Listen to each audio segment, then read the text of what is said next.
Volto a tratar de um assunto que para alguns, que não gostam de ouvir as verdades, pode ser cansativo. Para mim, é sempre uma satisfação subir à tribuna do Senado da República do meu país para falar de questões tão importantes para todo o nosso povo e toda a nossa gente. Vou falar, senhor presidente, sobre o endividamento das empresas com o governo, que cresceu 84% em 6 anos. O valor já é de 2,4 trilhões. Eu trabalhava com 1 trilhão e 800 bilhões, agora saiu um dado atualizado. E vou dar fonte.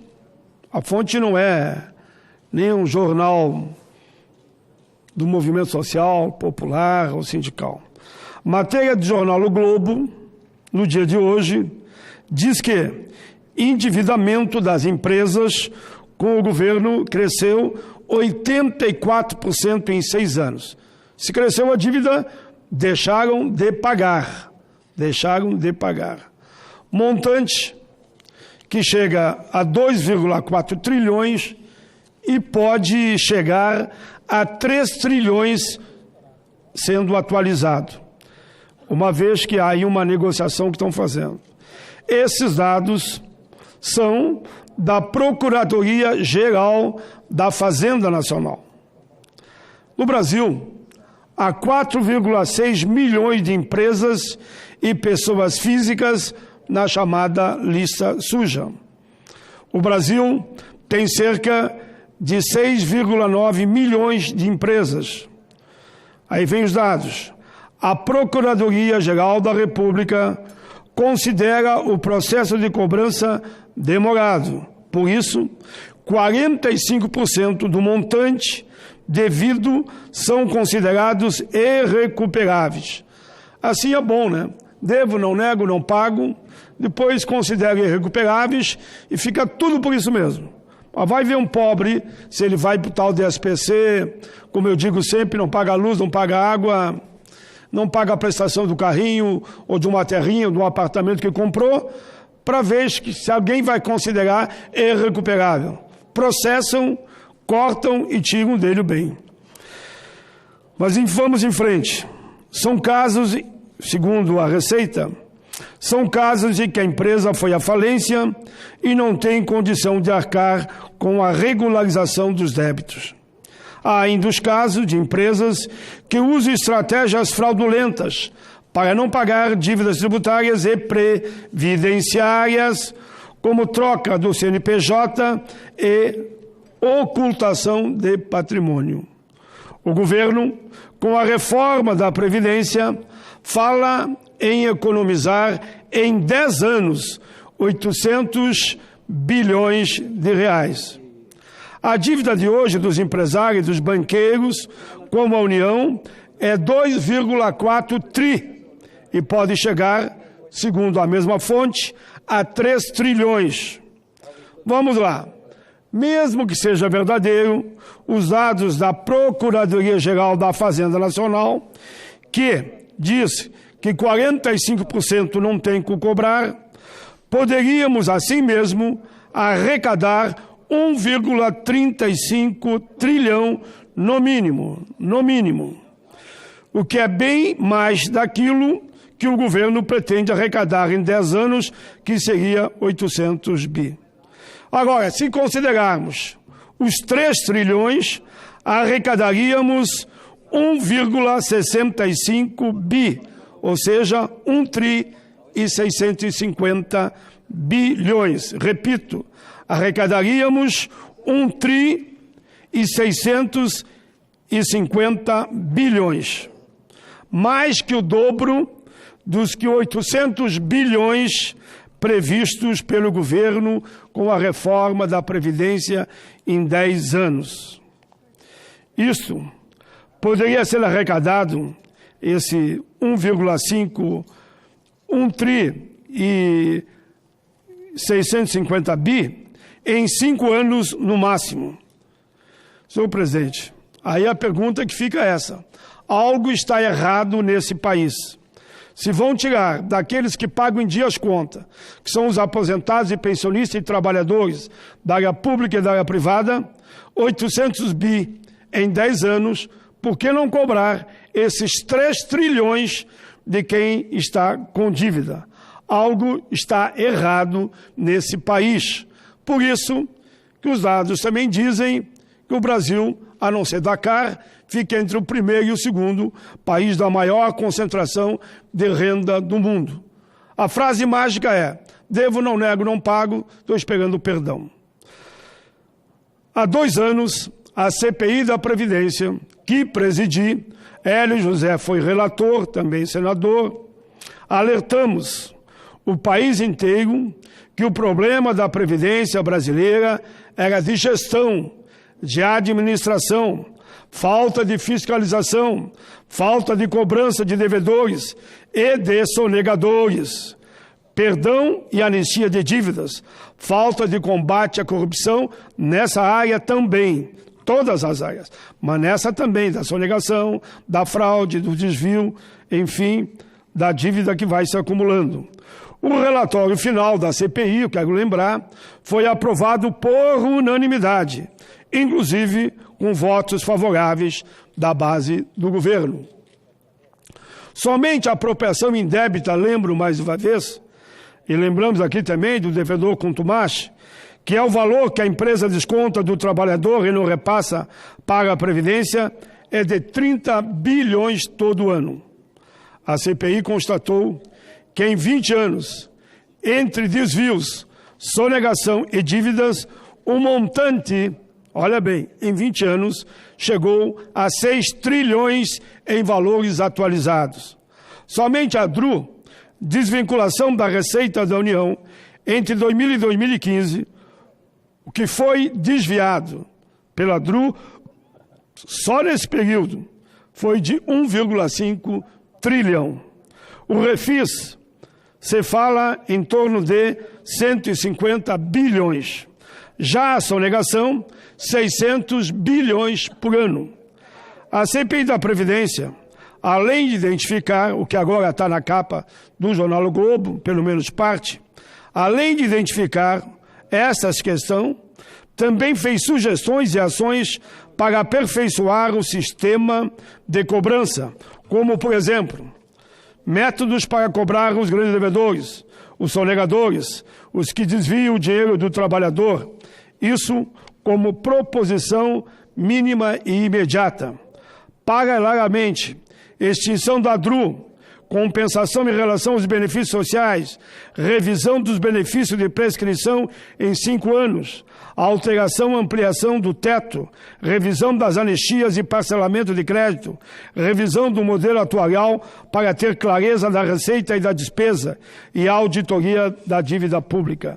A aprovação de proposta de emenda à Constituição que impede o governo de retirar dinheiro para a Previdência para outros fins. É evidente que essa reforma da Previdência proposta pelo governo é uma decisão política que visa atender principalmente o sistema financeiro. Ela abre as portas para o regime de capitalização que pretendem que venha o ano que vem. Aliás, regime esse que foi implantado em mais de 30 países e não deu certo em nenhum. Mais de 20 países já desistiram e voltaram atrás. Exemplos mais próximos aqui, a Argentina e o Chile.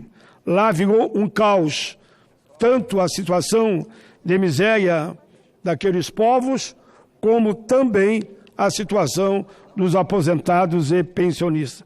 Está aí o resultado da Argentina, está aí o resultado do Chile, e vemos que Portugal, que não optou por esse caminho, vai muito bem, obrigado. Magre agora é derrotado na Argentina e o projeto de Portugal é mais uma vez vitorioso. E lá em Portugal, o salário mínimo vale hoje em torno de 600 euros. A decisão política é essa, que se tomou aqui no Brasil. Não vamos mexer com os tubarões, os grandes. Não vamos tocar os intocáveis, principalmente do sistema financeiro. E eu pergunto, Quem então vai pagar a conta? É quem ganha, sim, de 1 a 3 salários mínimos. É esses que estão sendo chamados a pagar a conta. A média de cálculo do benefício agora vai ser toda a vida laboral, que pode, já a partir de novembro, trazer um prejuízo que pode ser de 10, 20, 30, até 40%. A partir de novembro, quem quiser se aposentar por invalidez, já que o acidente aconteceu fora do espaço físico da empresa, pode se preparar, em vez de ser 100%, como é hoje, o valor do benefício, será somente 50%. É claro, senhor presidente, com tudo isso que estou levantando aqui, lembro de novo a periculosidade, é gravíssimo. O cidadão ia se aposentar agora em novembro com 25 anos de contribuição. Não vai se aposentar nunca mais. Quem trabalha em linha de alto risco, periculoso, penoso, vai ter que ser 40 anos de contribuição e 62, 65 de idade. Sem nenhuma regra de transição, nenhuma.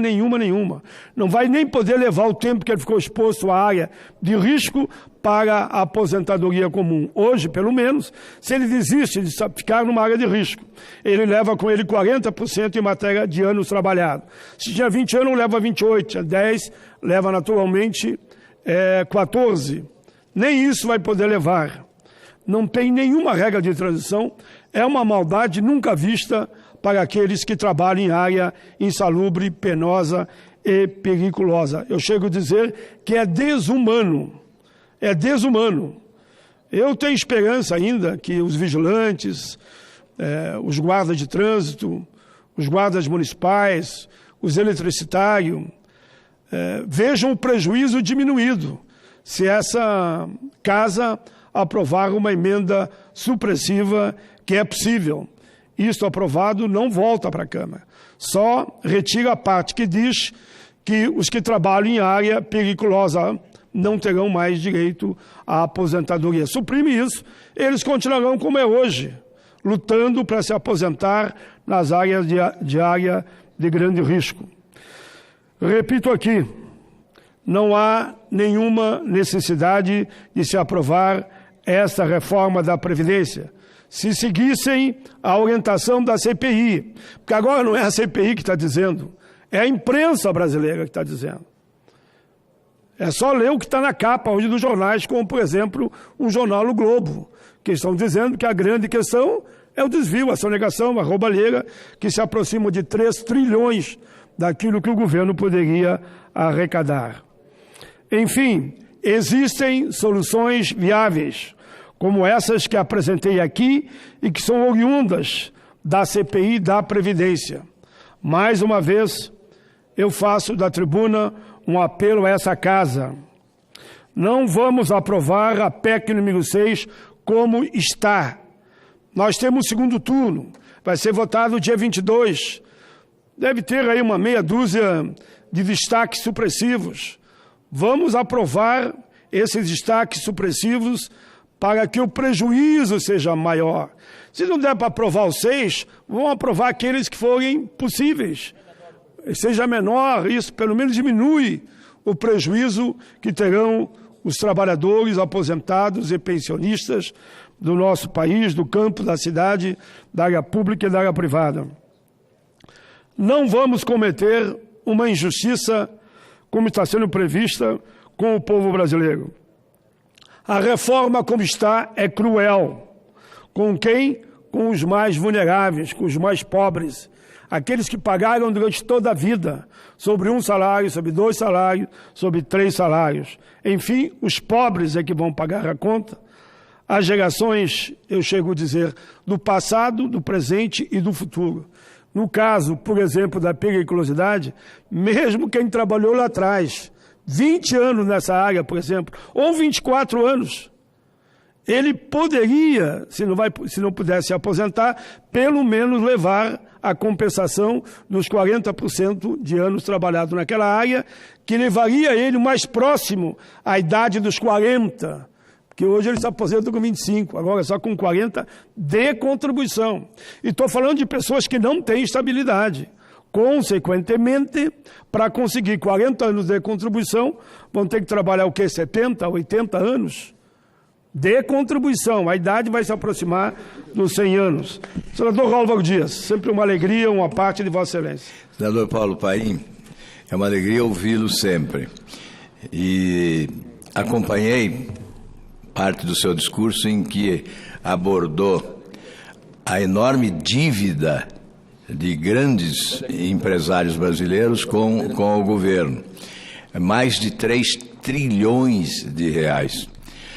Quando o governo encaminha ao Congresso uma reforma da Previdência de sacrifício para a população, com o objetivo de alcançar menos de 1 trilhão em 10 anos.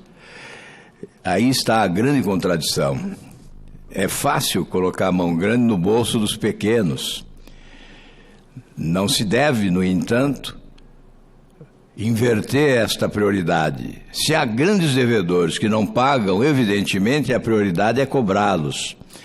Não só em relação a tributos, mas toda sorte de dívida, e especialmente em relação à Previdência, que são mais de 400 bilhões de inadimplência.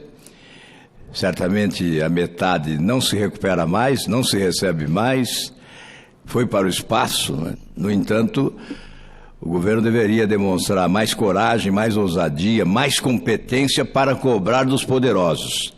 E isso não vem ocorrendo. Então fica esse registro e o nosso apoio a essa tese, para que o governo possa ter autoridade de apertar o cinto dos que ganham menos. É preciso que ele cobre com mais eficiência dos que são poderosos e devem muito. Parabéns a Vossa Excelência pela luta que trava aqui. É evidente que é possível até discordar de Vossa Excelência, porque isto é da democracia. Mas é necessário reconhecer o seu esforço, a sua presença constante e o seu trabalho com muita persistência defendendo aquilo em que acredita. Parabéns a Vossa Excelência. Senador Álvaro Dias, agradeço muito a parte de Vossa Excelência e na linha do seu pronunciamento, da sua parte, é bom lembrar que esses dados são da Procuradoria-Geral da Fazenda Nacional. São dados oficiais que eles passaram e o Jornal O Globo produziu e que nós, via CPI da Previdência, já víamos falando há muito tempo. Eu fiz questão de vir à tribuna, porque logo que terminou o trabalho da CPI, enfim, alguns comentários que eu ouvia, não, o Paim está sonhando, isso aí não existe. Hoje está comprovado. O Jornal O Globo, dados da Procuradoria-Geral da Fazenda Nacional, diz a dívida a ser paga pelos poderosos é 2,4 trilhões e pode chegar, segundo o próprio jornal, a 3 trilhões. Aí o próprio jornal diz que os procuradores dizem, olha, isso 45% eu acho que a gente não consegue mais recolher, ou seja, não consegue receber. Mas eu arredondo até para 50, não 45. Conseguiríamos cobrar, então, 1,5 trilhão, pegando o número 3 trilhões. Se cobrasse 1,5 trilhão e que demorasse 2, 3, 4 anos, era muito mais que os 800 bi que eles querem arrecadar em 10 anos. Que demorasse 5 para executar e cobrar. Porque eles vêm cobrando a tempo, né? Fizesse um esforço concentrado, uma força-tarefa, ir para cima dessas dívidas, que arrecadasse 1 trilhão já em um ano, daria muito mais do que aquilo que querem arrecadar em 10 anos. Eu nem digo 3, pus para 1 já, arrecadaria em 1. E alguém me diz, e isso eu vou responder agora também, não, mas tudo bem, pai, que arrecadasse 1 trilhão, 2 trilhões, mas arrecada agora e daqui para frente. É só combater os 600 bi de desvio todo ano. Os dados também são, e são da Receita, 600 bilhões de sonegação todo ano. Sonegação, 600 bi por ano, pega mais 30 da apropriação indébita e pega mais algumas continhas. Podia chegar a 700, mas eu fico em 600. 600 em 2 anos, 2 anos significa 1 trilhão e 200. Em 2 anos, não em 10 anos. Mas vamos dizer que seja 50% que arrecade só. Se eles combatam a sonegação e arrecadam 300.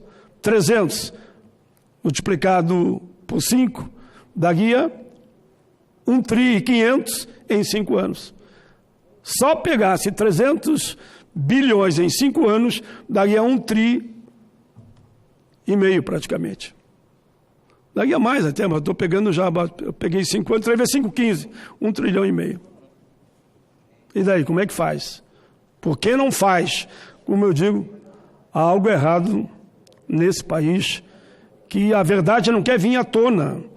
Calcule a miséria que essa gente vai passar, estado de miséria, a partir do ano que vem, quando for lá pegar o seu benefício e perceber que vai ganhar a metade do que sonhou. O senhor que está trabalhando nesse momento e está pensando em se aposentar no ano que vem, agora a média vai mudar toda ela, e dependendo da área de atuação ainda. Que sonhou se aposentar com 3 mil, poderá se aposentar com 1.500. Sonhou se aposentar com 2, vai se aposentar com 1.200. E eu sei, porque eu vim de lá, eu vou terminar, presidente, porque eu vim de lá, de onde eles estão, eu sei o que significa R$500 para o rancho da família. O que significa R$200 para pagar luz, para pagar água, para comprar o pão de cada dia, eu diria, para o café mesmo, é o pão e o leite. O que significa R$100?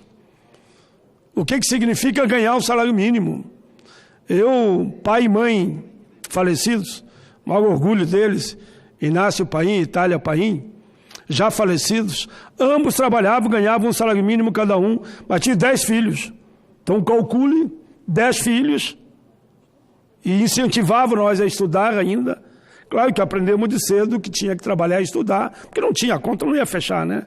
Como é que 10 filhos com 2 salários mínimos? Mas eu sei o que é ganhar o salário mínimo. Eu sei que é no armazém da esquina, sou daquele tempo, comprar fiado no caderninho aquele. E eu pedia lá, olha, o pai mandou para comprar fiado isso. E no fim do mês eu ia lá, ele mandava direitinho o pagamento e eu fazia o pagamento. Então, nós sabemos o que faz falta para um trabalhador, para uma família, que ganha até 1, 2 salários mínimos, R$100, R$200, R$300. Claro que aqui, no Congresso, eu digo que aqui o plano piloto é a Ilha da Fantasia. Vai para a periferia, eu tenho ido para cidades satélites. Vai para Taguatinga, vai para Ceilândia, vai para a cidade satélite, aí vai ver o mundo real. É em nome desse mundo real que eu faço um apelo aqui, nesse último 1 minuto, para que vamos ter destaques aqui que salva os que mais estão sofrendo. Eu vou terminar com uma frase que eu não gosto de dizer, mas eu tenho dito ela porque me vem à mente sempre. O senhor nunca jurou, viu aquele filme A Lista de Schindler? Lembra? A lista de Schindler, é Schindler, eu digo Schindler quase sempre. A lista de Schindler é que ele tinha que escolher quem ele ia salvar.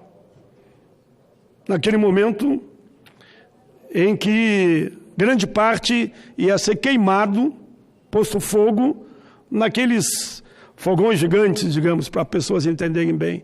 Aí ele escolhia o que ele podia, entre a idade, os mais jovens, homens, mulheres, quem estava grávida. É tão grave os problemas que essa reforma trará para o povo, que eu fico escolhendo, e agora só temos 4, 5 destaques. E quem fica fora? As mulheres, que serão muito prejudicadas.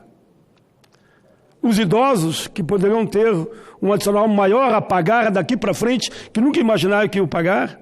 Aqueles que vão se aposentar por invalidez, que não vão mais se aposentar com 100%, mas sim com a metade. Aqueles que trabalham em área periculosa, que vão perder tudo, não terão mais direito à aposentadoria, só depois de 42 anos, embora ele esteja apto a aposentar no fim do ano. Os que trabalham em área intermitente, que se não tiverem o correspondente para pagar o percentual sobre a Previdência, que hoje o empregador paga 20%, ele paga 8%, ele vai ter que pagar parte dele do empregador. Quem que você salva? Esse é meu dilema. Claro que eu passo muitas noites meio sem dormir, pensando o que vou fazer. Estou disposto a conversar com cada bancada, fazer um materialzinho, entregar para cada senador. Escolham alguns, mas vamos salvar alguns desse desastre que é essa reforma, que o futuro mostrará. Nós estamos falando da tribuna, mas o futuro mostrará o que vai acontecer com o nosso pessoal, a nossa gente. Se for um injustiçado, eu tenho que estar do lado daquele que pagou a vida toda e está sendo injustiçado. Agora, se é 5 milhões, se é 6 milhões, realmente é pouca gente, é muito pouca gente, eu diria até. Se é 6 milhões de pessoas, por exemplo, por que não fazer justiça com essas 6 milhões de pessoas se o impacto a longo prazo, porque ninguém se aposenta do dia para a noite, o impacto a longo prazo vai ser muito, muito pouco. Mas parece que querem fazer a maldade, não, com nós não tem nada. A médio, pequeno e longo prazo, nós queremos ferrar os mais pobres. É isso que querem fazer. Porque ninguém trabalha em área periculosa porque gosta. O rico não vai trabalhar em área periculosa porque ele sabe que vai afetar a saúde dele. O pulmão, o coração, enfim, vai ter problema seríssimo com saúde no futuro. Então nós estamos falando dos mais pobres. Esses que trabalham em área periculosa. E esses, a longo prazo, eu tive estudando, porque alguns senadores me pediram o impacto financeiro, o impacto é quase que nada, é quase que nada. E por que não salvar esses 6 milhões, então? 6 milhões de pessoas que seriam salvas, que são os vigilantes, que dizem que em torno, uns falam 4 milhões, falam 3 milhões e meio, os eletricitários, que também não é uma quantidade longa, pode ver, se vocês verem muita gente nesse país trepada em poste, que fica ali com risco de vida. São poucos também, e pegar os vigilantes, e quem trabalha com explosivo, que desce 5, 6 milhões de pessoas. Não é nada perante um orçamento de trilhões, que é a nossa arrecadação que poderíamos ter se todos pagassem em dia o que devem para a União. Obrigado, presidente. Nós que agradecemos, senador.